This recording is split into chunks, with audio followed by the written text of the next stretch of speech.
ஒரு திரைப்படம் நியூடு. 2018 மராத்திய மொழியில வெளியான ஒரு உண்மை கதையை மையமா வச்சு எடுக்கப்பட்ட இந்த படத்தோட ஒன்லைன் ஸ்டோரியை சொல்றேன் கேளுங்க. இந்தியால இருக்கிற ஒரு ஓவிய கல்லூரியில நிர்வாண மாடலா இருக்கிற ஒரு பெண்ணை இந்த சமூகம் எப்படி பாக்குது, அது மட்டும் இல்லாம அந்த பெண்ணோட குடும்பத்துல இருக்கிறவங்க அந்த பெண்ணை எப்படி நடத்துறாங்க அப்படிங்கறதான் இந்த படத்தோட ஸ்டோரி. படத்தோட கதைக்கு நிர்வாண காட்சிகள் தேவைப்படுறதால நிறையவே நிர்வாண காட்சிகள் இந்த படத்துல இருக்குங்க. அதனால 18 வயசுக்கு மேல இருக்கிறவங்க இந்த படத்தை பாருங்க. வெல்கம் பேக் டு சினிமா ரசிகன். இந்த வீடியோ பார்க்க வந்த எல்லாருக்கும் வணக்கம். வீடியோவை ஃபுல்லா பார்த்துட்டு உங்களால முடிஞ்ச சப்போர்ட்டை லைக் மூலியமா கொடுங்க. இந்த வீடியோக்கும் ஒரு 5000 லைக் கிட்ட வந்ததுன்னா இந்த மாதிரி வீடியோஸும் உங்களுக்கு பிடிக்கும்னு நான் தெரிஞ்சுப்பேன். ஸோ உங்களால முடிஞ்ச சப்போர்ட்டை முடிஞ்ச அளவுக்கு கொடுங்க. படத்தோட ஓப்பனிங்ல ஒரு அழகான கிராமத்தை காட்டுறாங்க.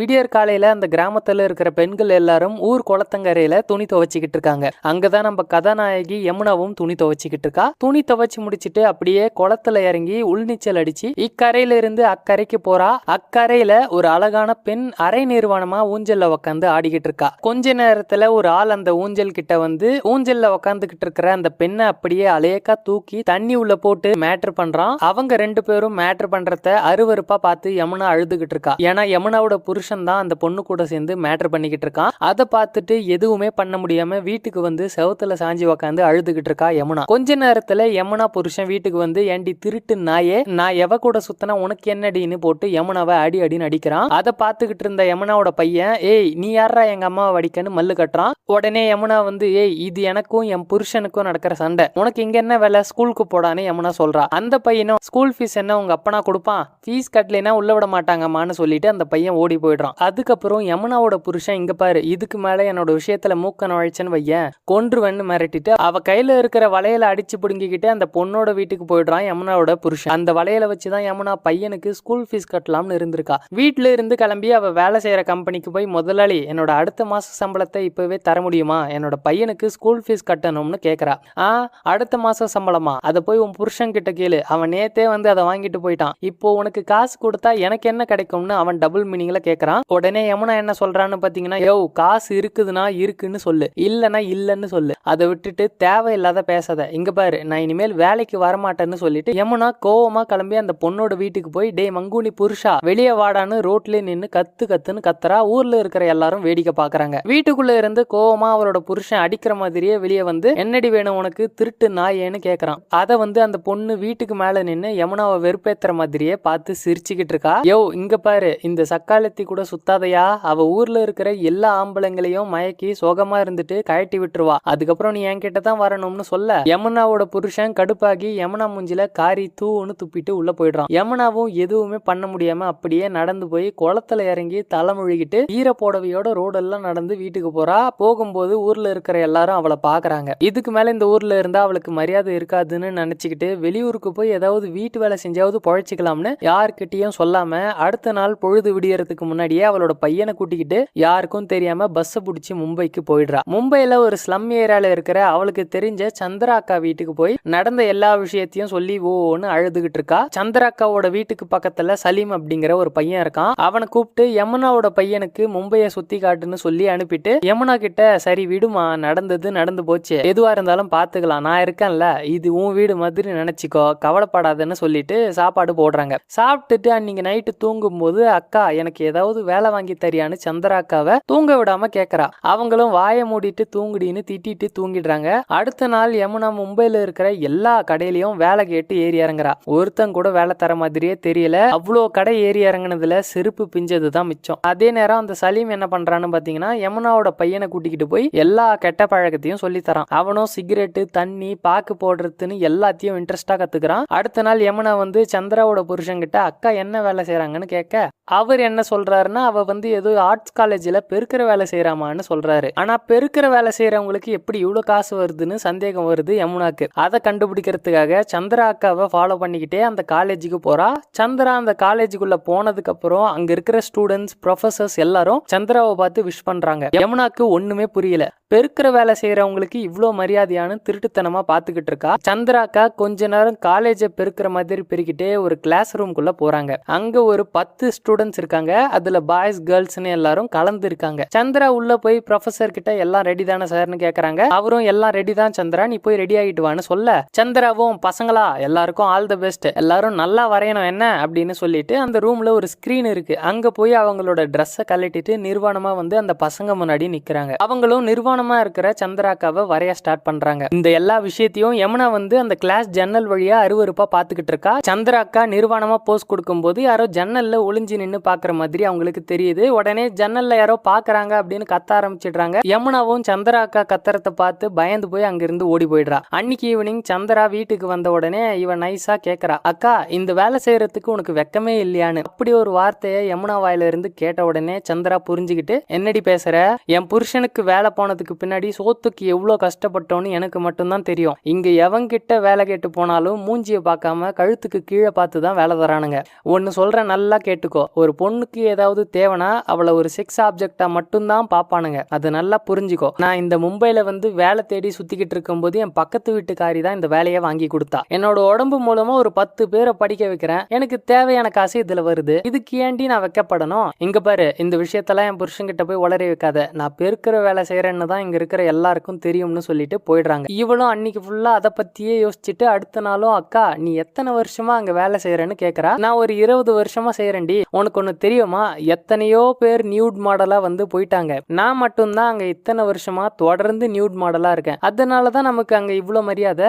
அங்க ஆம்பளைங்களும் நியூட் மாடலா வருவாங்க. அதே மாதிரி துணி போட்டுக்கிட்டே போஸ்ட் கொடுக்குற மாடல்ஸும் வருவாங்க. என்ன, அவங்கள விட நியூட் மாடலுக்கு காசு கொஞ்சம் அதிகமா தருவாங்க, அவ்வளவுதான். அதையெல்லாம் கேட்டுட்டு யமுனாவும், சரிக்கா அந்த டிராயிங்லாம் எங்க வைப்பாங்கன்னு கேக்குறா. அதுவா, அது வந்து கேலரியில வைப்பாங்கன்னு சந்திராக்கா சொல்ல யமுனாக்கு புரியல. ஏன்னா யமுனாக்கு ABCD கூட தெரியாது. கேலரின்னு பேரு மட்டும் ஞாபகம் வச்சுக்கிறா. இப்படியே அவங்க 2 பேரும் பேசிக்கிட்டு இருக்கும் போது, ஏன்டி யமுனா நீ ஏன் என் கூட வேலை செய்ய வரக்கூடாதுன்னு சந்திராக்கா கேக்குறாங்க. அதை கேட்ட உடனே, அக்கா நான் என்ன உன்ன மாதிரி கேவலமான ஆளா அப்படின்னு கத்த ஆரம்பிச்சிடுறா. இல்லடி, உன் பையனை படிக்க வைக்கணும், உனக்கும் எதிர்காலம் இருக்கு, அதனால சொல்றேன், நல்லா யோசிச்சு பாருன்னு சொல்லிட்டு வேலைக்கு கிளம்பி போயிடுறாங்க. யமுனாவும் அன்னைக்கு ஃபுல்லா நாம எப்படி மத்தவங்களுக்கு முன்னாடி நம்ம உடம்ப நிர்வாணமா காட்டுறதுன்னு நைட்டு ஃபுல்லா அவளோட உடம்ப தொட்டு தொட்டு பார்த்து யோசிச்சுட்டு சந்திரா கிட்ட போய் நான் வேலைக்கு வரேன்னு சொல்றா. அடுத்த நாள் சந்திராக்கா அவளை காலேஜுக்கு கூட்டிக்கிட்டு போய் அவளை ஜாயின் பண்ணி விடுறாங்க. அவ கிளாஸ் ரூம்குள்ள போறதுக்கு முன்னாடி அவங்க கண்ணுல இருக்கிற மைய எடுத்து யார் கண்ணும் படக்கூடாதுன்னு அவ காதுக்கு பின்னாடி வச்சு அனுப்புறாங்க.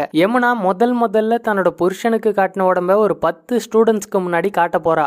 அப்ப அவளோட உணர்வுகளை அப்படியே டைரக்டர் பதிவு பண்ணிருப்பாரு பாருங்க. அந்த சீன்லாம் வேற லெவல்ல இருக்கும். அவ அந்த கிளாஸ்ல இருக்கிற ஸ்கிரீன் பின்னாடி போய் ட்ரெஸ்ஸை கட்டிட்டு நிர்வாணமா வந்து போஸ்ட் தரா. அப்படியே அவளோட கண்ணு கலங்குது. அதுல ஒரு ஸ்டூடெண்ட் யமுனா அழுகிறத பார்த்துட்டு ஃபீல் பண்ண ஆரம்பிச்சிடுறான். அவன் பேரு ஜெயராம். எப்படியோ யமுனா ஒரு 3 மணி நேரம் நிர்வாணமா போஸ்ட் கொடுத்துட்டு வந்துடுறா. அப்படியே கொஞ்ச நாள்ல அவளுக்கு அந்த வேலை பழகிருது. அப்படி இருக்கும்போது அந்த ஸ்டூடெண்ட் ஜெயராம் இருக்கான்ல, அவன் வந்து யமுனா வேலைக்கு வரும்போதெல்லாம் ரொம்ப கேர் பண்ண ஆரம்பிக்கிறான். யமுனாவும் கிளாஸ் எல்லாம் முடிஞ்சு எல்லாரும் போனதுக்கு அப்புறம் அவங்க வரைஞ்ச டிராயிங்க பார்த்து அவளுக்குள்ளே ஒரு விதமான சந்தோஷம் அடைஞ்சிக்கிறா. அடுத்ததா ஒரு நாள் யமுனா வேலைக்கு போறதுக்கு முன்னாடி சந்திராக்கா ஒரு பெரிய சைஸ் குங்குமம் எடுத்து அவளோட நெத்தில வச்சுட்டு, இங்க பாரு யமுனா, நீ இந்த உலகத்துல எவனை பார்த்தும் பயப்படக்கூடாது. எவனாவது உன்கிட்ட தப்பா நடந்துக்க முயற்சி பண்ணானா இங்க பாரு ரெட் சிக்னல், நில்லு அப்படின்னு காட்டுன்னு சொல்லி பேசிக்கிட்டு இருக்காங்க. அப்படியே கொஞ்ச நாள் போகுது. யமுனாவும் நல்லா சம்பாதிக்க ஆரம்பிக்கிறா. அப்படி இருக்கும்போது அவளோட பையனுக்கு டிராயிங் மேல இன்ட்ரெஸ்ட் இருக்குன்னு அவளுக்கு தெரிய வருது. அது தெரிஞ்ச உடனே இவன் இனிமேல் இங்க இருந்தா சரிபட்டு வராதுன்னு சந்திராவும் யமுனாவும் சேர்ந்து அவனை வெளியூருக்கு அனுப்பி நல்ல பெரிய ஓவிய கலைஞரா படிக்க வைக்கலாம்னு அனுப்ப பாக்குறாங்க. ஏன்னா அவன் ஒரு பெரிய ஆர்டிஸ்டா மாறினானா நம்ம அம்மா செய்யற வேலையை நினைச்சு பெருமைப்படுவான்ல, அதுக்காக. ஆனா அவனுக்கு அங்க போக இன்ட்ரெஸ்ட் இல்ல. வேற வழியும் இல்லாம அவனை அடிச்சு அனுப்பி வைக்கிறாங்க. அவனும் அவங்க அம்மா கிட்ட சண்டை போட்டு போயிடுறான். கொஞ்ச நாள்ல யமுனா வேலை செய்யற காலேஜ்ல வெக்கேஷன் ஹாலிடேஸ் விட்டுடுறாங்க. யமுனாவும் வேலை இல்லாம வீட்டு வேலைக்கு போறா. அங்க போனா ஹவுஸ் ஓனர் அவகிட்ட தப்பா நடந்துக்க முயற்சி பண்றான். அதனால வேற எந்த வேலையும் தெரியாம யமுனாவும் காலேஜ்ல போய் உக்காந்துக்கிட்டு இருக்கா. அப்போ ஒரு ஸ்டூடெண்ட் அவகிட்ட வந்து, மேடம் நாங்க ஒரு 8 ஸ்டூடெண்ட்ஸ் வெளியூர்ல இருந்து வந்திருக்கோம், நீங்க பிரைவேட்டா வந்து எங்களுக்கு நியூட் போஸ்ட் கொடுத்தீங்கன்னா எங்க ஸ்டடிஸ்க்கு யூஸ்ஃபுல்லா இருக்கும்னு கேக்குறாங்க. அதை கேட்ட யமுனா என்ன சொல்றான்னு பாத்தீங்கன்னா, இல்ல அதெல்லாம் வர முடியாதுன்னு சொல்ல, அந்த இடத்துல ஜெயராம் அப்படிங்கிற ஒரு ஸ்டூடெண்ட் இருப்பான்ல, அவன் யமுனா கிட்ட வந்து, இங்க பாருங்க மேடம், டாக்டர்ஸ் எப்படி நியூட் பாடியை யூஸ் பண்ணி ஹியூமன் அனாட்டமியை கத்து தராங்களோ அதே மாதிரி ஆர்ட் ஸ்டூடெண்ட்ஸ்க்கும் ஹியூமன் அனாட்டமி தேவைப்படுது. இந்த பசங்களோட காலேஜ்ல நியூட் டிராயிங்ஸை பேன் பண்ணி வச்சிருக்காங்க, அதனாலதான் இங்க வந்திருக்காங்கன்னு புரிய வைக்கிறான். அதுக்கப்புறம் யமுனா வந்து ஜெயராம் கிட்ட, நீங்களும் எனக்கு பாடி கார்டா வந்தீங்கன்னா நான் ஒத்துக்கிறேன்னு சொல்றா. அதுக்கப்புறம் அந்த பசங்களோட சேர்ந்து யமுனாவும் பிரைவேட்டா போஸ்ட் கொடுக்கறதுக்கு போறா. அங்க போனா 4 பசங்க 4 பொண்ணுங்க இருக்காங்க. பொண்ணுங்களை பார்த்ததுக்கு அப்புறம் அவளும் கொஞ்சம் கம்ஃபர்ட்டா ஃபீல் பண்றா. அந்த பசங்களும் டிரா பண்ணி முடிச்சிட்டு எல்லாரும் ஜாலியா உட்காந்து பேசிக்கிட்டு இருக்காங்க. இப்படியே பல இடங்களுக்கு யமுனா வந்து பிரைவேட்டா போஸ்ட் கொடுக்க போறா. அவளுக்கு நிறைய காசும் வருது. ஒரு நாள் யமுனாவும் ஜெயராமும் சேர்ந்து ட்ரெயின்ல போயிட்டு இருக்கும்போது அவளோட பையனோட போட்டோவை எடுத்து இவன் தான் என்னோட பையன், நான் இவனையும் உன்ன மாதிரி ஒரு ஆர்டிஸ்ட் ஆக்க போறேன்னு சொல்லி காட்டுறா. அவனும் ஒரு சந்தோஷமான சிரிப்போட போட்டோவை பார்த்துட்டு யமுனா கிட்ட கொடுக்குறான். அதுக்கப்புறம் யமுனா வந்து பல இடங்களுக்கு போய் பிரைவேட்டா போஸ்ட் கொடுத்து அவளோட பையனோட படிப்புக்காக காசு சேர்த்து வச்சுக்கிட்டு இருக்கா. ஒரு நாள் யமுனாவோட பையன் போன் பண்ணி, அம்மா எனக்கு இங்க டிரா பண்றதுக்கு நிறைய இன்ஸ்ட்ருமெண்ட்ஸ் எல்லாம் தேவைப்படுது, அது எல்லாம் வாங்குறதுக்கு நீ அனுப்புற காசு பத்தல, இன்னும் நிறைய காசு வேணும்னு சொல்லிட்டு போனை கட் பண்ணிடுறான். யமுனாவும் பையனை படிக்க வைக்கிறதுக்காக இன்னும் நிறைய இடங்களுக்கு பிரைவேட்டா போஸ்ட் தரத்துக்காக போறா. அப்படிதான் ஒரு நாள் யமுனா வேலை செய்யற காலேஜில் இருக்கிற ப்ரொஃபசர் என்னோட ஃப்ரெண்டு ஒருத்தர் நியூட் மாடல் வேணும்னு கேட்டாரு, நீங்க அங்க போங்க யமுனா, நிறைய பேமெண்ட் தருவாங்கன்னு சொல்றாரு. அடுத்த நாள் யமுனா வந்து ஜெயராம கூட்டிக்கிட்டு அங்க போனா ஒரு வயசான ஆள் வராரு. அவரை பார்த்த உடனே ஜெயராம் ஷாக் ஆயிடுறான். ஏன்னா அவர் வந்து ஒரு பெரிய ஆர்டிஸ்ட் போல. உடனே ஜெயராம் வந்து அவரோட காலில் விழுந்து, சார் நீங்களா, உங்களை பார்த்ததுல எனக்கு ரொம்ப சந்தோஷம் சார்னு சொல்ல, அதெல்லாம் இருக்கட்டும்பா நீ உள்ள வான்னு சொல்லிட்டு யமுனாவை கூட்டிக்கிட்டு போய் நிர்வாணமா உட்கார வச்சு வரைய ஸ்டார்ட் பண்றாரு. அப்போ அந்த வயசான ஆள் வந்து பேசிக்கிட்டே, யமுனா உனக்கு ஏதாவது பாட்டு தெரிஞ்சா பாடுமான்னு கேக்குறாரு. அவளும் எனக்கு பாட்டெல்லாம் பாட தெரியாது சார் அப்படின்னு சொல்றா. உடனே ஓ அப்படியா, அப்போ ஏதாவது கேள்வி இருந்தா கேளுமா, நான் பதில் சொல்றேன் அப்படின்னு சொல்றாரு. உடனே யமுனா என்ன கேக்குறான்னு பாத்தீங்கன்னா, சார் நீங்களாம் ஏன் மனுஷங்களை ட்ரெஸ் இல்லாம வரையணும்னு ஆசைப்படுறீங்கன்னு கேக்குறா. அவர் அதுக்கு ஒரு பதில் சொல்லுவாரு பாருங்க, யமுனா நான் குதிரையை நிர்வாணமா வரைஞ்சா யாரும் கேட்கறது இல்ல, ஒரு புறாவை நிர்வாணமா வரைஞ்சாலும் யாரும் கேட்கறது இல்ல, மனுஷனை நிர்வாணமா வரைஞ்ச மட்டும் ஏமா இவ்வளோ கேள்விகள் வருது, இங்க பாருமா இந்த துணி வந்து நம்ம உடம்ப மறைக்க மட்டும்தான் பயன்படுது, நான் என்னோட ஓவியத்தை வச்சு அதை உடைக்க ட்ரை பண்றேன் அவ்வளவுதான் அப்படின்னு சொன்ன உடனே யமுனாக்கு ஒண்ணுமே புரியல. அதுக்கப்புறம் கொஞ்ச நாள் அப்படியே நாட்கள் ஓடி போகுது. ஒரு நாள் சந்திரா அக்காக்கு உடம்பு சரியில்லாம போயிடுது. அவங்களும் படுத்த படுக்கையா இருக்காங்க.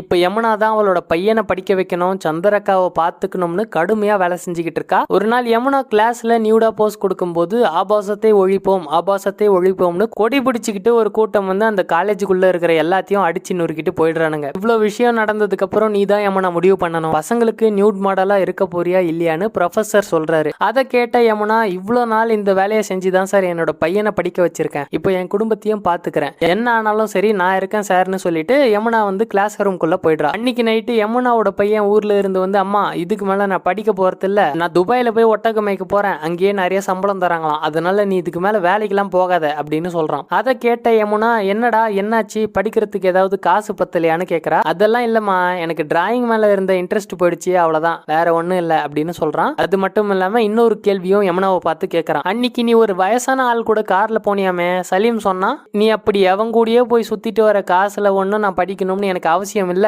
எங்க அப்பா அன்னைக்கு சொன்னது உண்மைதான், நீ நிஜமாலே ஒரு கேவலமான ஆள் தான் அசிங்கமா திட்டிட்டு போயிடுறான். யமுனா ஏதோ தப்பான வேலை செய்யறான்னு அவன் நினைச்சுக்கிட்டு இருக்கான் போல. இது எல்லாத்தையும் கேட்ட சந்திராக்கா அவங்க மேலதான் தப்புன்னு நினைச்சுக்கிட்டு என்ன மன்னிச்சிடுமான்னு அழுதுகிட்டே கையெடுத்து கும்பிடுறாங்க. ஏன்னா சந்திராக்கா தானே யமுனாவை அந்த காலேஜில் கூட்டிகிட்டு போய் சேர்த்தாங்க. அதனால அதுக்கப்புறம் சில வருஷம் கழிச்சு ஜெயராம் அந்த காலேஜில் ஒரு ப்ரொஃபஸரா வேலை செய்யறான். யமுனா அந்த காலேஜில் போய் அவளோட ரிட்டையர்மெண்ட்டை எழுதி கொடுத்துட்டு வெயிட் பண்ணிக்கிட்டு இருக்கா. அவகிட்ட ஒரு பொண்ணு வந்து, மேடம் நான் தான் இதுக்கு மேல இந்த காலேஜில் நியூட் மாடலா இருக்க போறேன்னு சொல்றா. யமுனாவும் அவகிட்ட, நீ ஒன்னும் பயப்படாதமா, இது வந்து ஒரு பார்ட் ஆஃப் எஜுகேஷன் தான், யாராவது ஒருத்தர் இந்த வேலையை செஞ்சுதான் ஆகணும், அதை வந்து நீ இப்ப செய்ய போற, இதுக்கு நீ பெருமை தான் படணும் அப்படின்னு சொல்லிட்டு சந்திரா அக்கா யமுனாவை காலேஜில் சேர்த்து விடும்போது யார் கண்ணும் படக்கூடாதுன்னு கண்மை எடுத்து வச்சாங்கல்ல, அதே மாதிரி இவளும் அவளோட கண்மையை எடுத்து அந்த பொண்ணுக்கு வச்சு அனுப்பி வைக்கிறா. அப்படியே யமுனாவும் ஜெயராமும் பேசிக்கிட்டே ஒரு பீச்சுக்கு போறாங்க. அன்னைக்குன்னு ஜோரா மழை பெஞ்சுக்கிட்டு இருக்கு. அங்க போனதுக்கு அப்புறம் யமுனா வந்து ஜெயராம் கிட்ட சில கேள்விகள் கேட்கறா. அதாவது, ஜெயராம் உனக்கு சந்திரா அக்காவை தெரியும் தானே, அவங்களுக்கு உடம்பு சரியில்லாம போனதுக்கு அப்புறம் ஒருத்தர் கூட அவங்கள வந்து பார்க்கலையே, அதே மாதிரி எனக்கும் நாளைக்கு உடம்பு சரியில்லாம போனா நீங்க அப்படிதானே விடுவீங்கன்னு அழுகிற மாதிரி பேசிக்கிட்டு இருக்கா. அதை பார்த்துட்டு ஜெயராமும், இங்கே இருங்க யமுனா, நான் போய் டீ வாங்கிட்டு வந்துடுறேன்னு போயிடுறான். யமுனா